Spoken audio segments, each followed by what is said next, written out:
What it do? Yo man, listen. Today, I want to talk about something I like to call hit creep. Let's get right into it. First things first, I do want to establish what power creep is, because it is important to understand this to explain what hit creep is. If you're a long-time viewer of the channel, you will have already seen this graph a gazillion times. However, every video is someone's first. So power creep is a term that refers to a situation where new content or features make older ones obsolete or irrelevant, creating an imbalance and a loss of diversity in the game. The graph I like to use is Volk into Mogan Ra, into Ragnar Blackbane, into Extor Ro. The thought process behind this is the characters released in this order, and each subsequent character was better than the previous one. So Volk had 6 hits, he was pretty cool. Then we get Mogan Ra, who has 6 hits, but has 25% extra damage from the heavy weapon trait. Additionally, him being Eldar lets him benefit from Eldrilion more than Volk is able to. Then we get Ragnar Blackmane, who has the Howl, of course, who has 7 hits, sometimes 10, through his passive.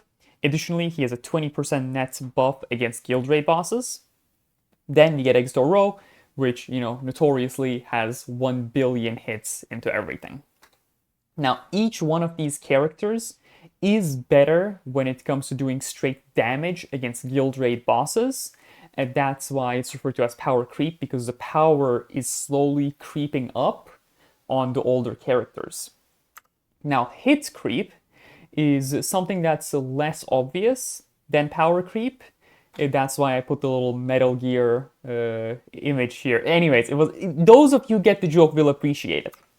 Now, hit creep essentially refers to the situation where in this community, when we look at characters, especially newer ones, the thought process is the more hits a character has, the better you are. This stems from the fact that buffing works on a basis of hits. So if Eldrilion is giving you plus 1000 damage per hit, the more hits you have will make it so you will do more damage, because you will have more instances of Eldrion's buff.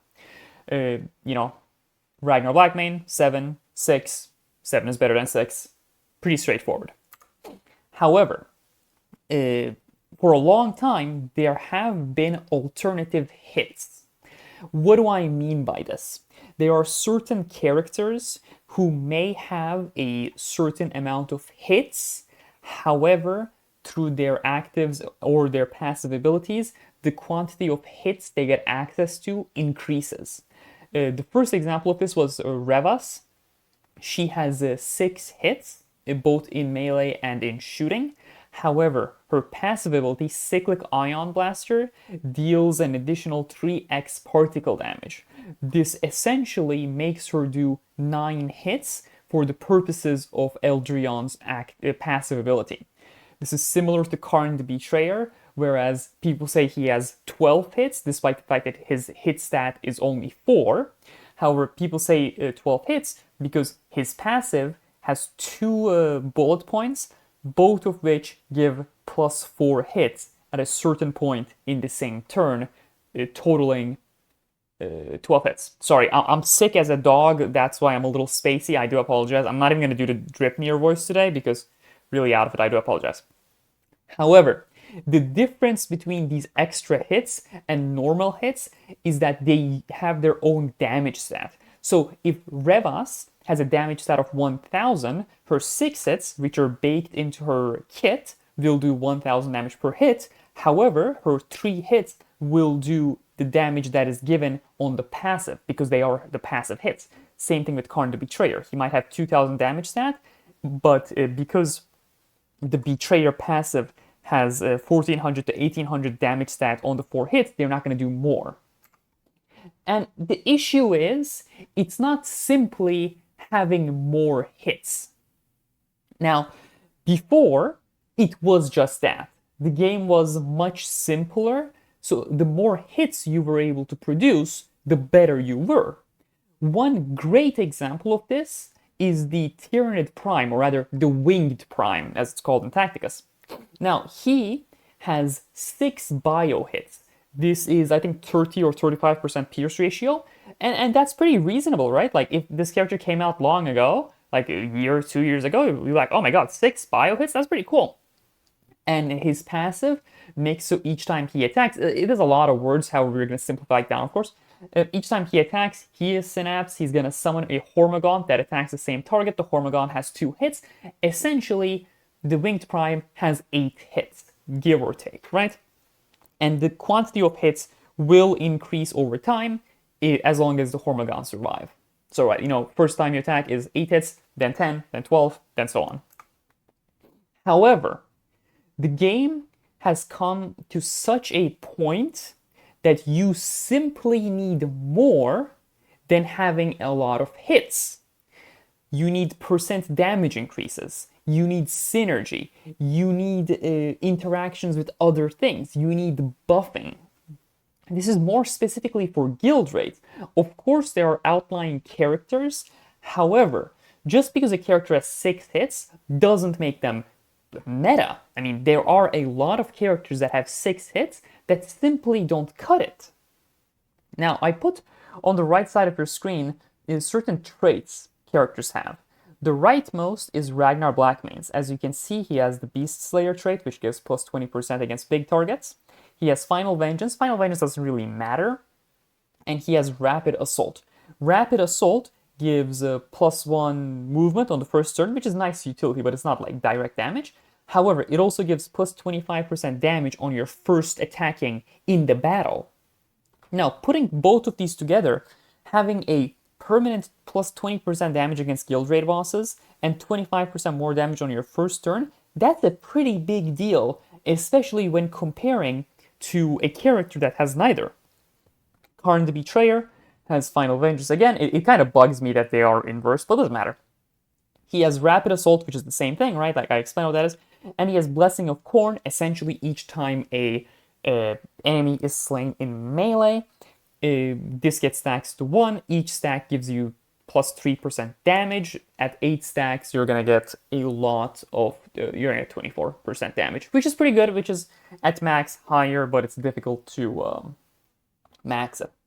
Or you need buffing abilities, right? Rites of Battle is a good example of this, where Calgar doesn't really have that many hits, but he doesn't need to have hits. He's a buffer.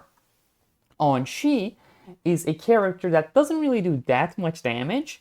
He is brought more as a secondary howl for Ragnar Blackmane. He doesn't have hits, but he makes up for it with his active ability. Now, Bellator is the most straightforward one, where he has 6 hits, he doesn't have any sort of damage buff. However, his active ability, Death from Above, summons an Inceptor for every round that has passed, who all have 6 hits. So if you summon 1, you're at 12 hits.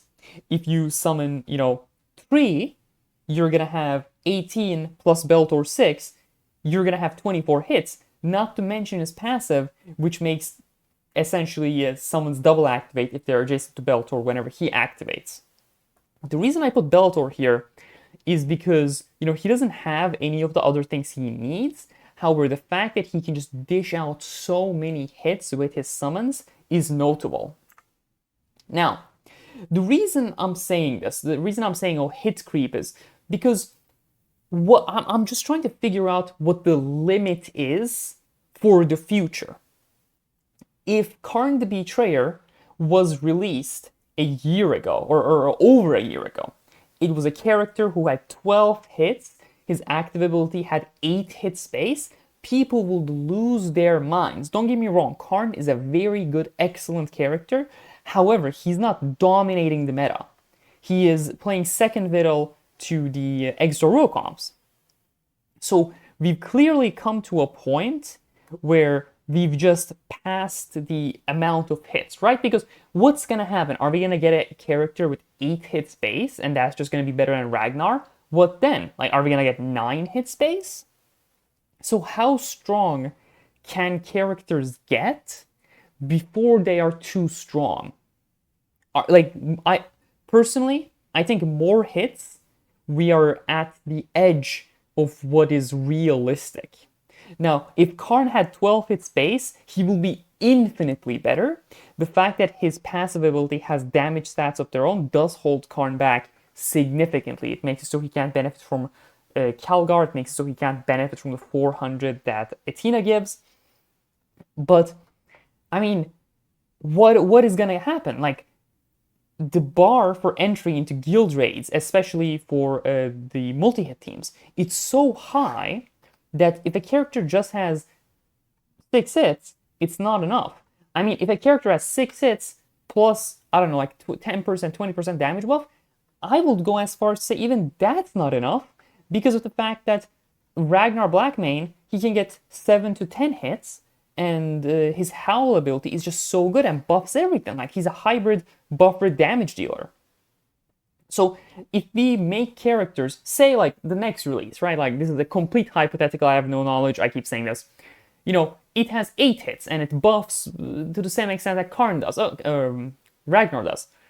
Okay, that's cool. So we get a cool, better character, cool. And then what after that? Like, are we gonna get more hits, more damage buffs? Like, at what point do we stop? I do think this is a problem, but luckily for me, I'm not a Snowprint employee. It's not my job to fix, like, not, I don't want to say fix because it implies that there's something inherently broken with the game, and I don't think that's the case. However, what I'm trying to say is, like, this needs to be addressed in some way, and I do think Snowprint is somewhat addressing it. However, it's not my job, right? I just make silly little videos such as this one. It's up to Snowprint. And personally, my honest to God opinion is, Snowprint's been cooking quite a bit, so I do have faith in their ability to fix this, right? Like, to address the hit discrepancy and whatnot. I am very excited to see the reworks Nandi was talking about in his video, because I think that will give a very, good idea of what the future will hold. Anyways, I've yapped enough. I'm very sick. Have a good day. Stay safe. Bye.